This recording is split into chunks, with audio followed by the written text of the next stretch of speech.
பொதுவாக இப்போ நம்ம இந்திய நாட்டினுடைய அரசியல் சூழல் 2024 நாடாளுமன்ற தேர்தலை இந்தியா எதிர்பார்த்தது, உலகம் எதிர்பார்த்தது. ஏன்னா இது ஒரு மிக முக்கியமான தேர்தல். பாரதிய ஜனதா கட்சி 3வது முறையாக அறுதி பெரும்பான்மையோடு கிட்டத்தட்ட 400 இடங்களை பெற்று இந்திய அரசியல் சாசனத்தையே மாற்ற போறோம், வரைபடத்தை மாற்ற போறோம், இந்தியாவின் பெயரையே மாற்ற போறோம்னா ஒரு பெரும் முழக்கம், பெரும் விவாதம் இந்தியா நாட்டில் நடந்துச்சு. அது ஒன்றும் ரகசியம் இல்லை.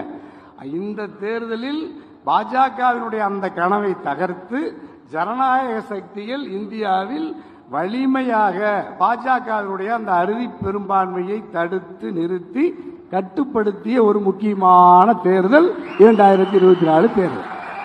இந்த தேர்தல் சார், இப்ப இந்த தேர்தல் நடந்து முடிஞ்சிருச்சு.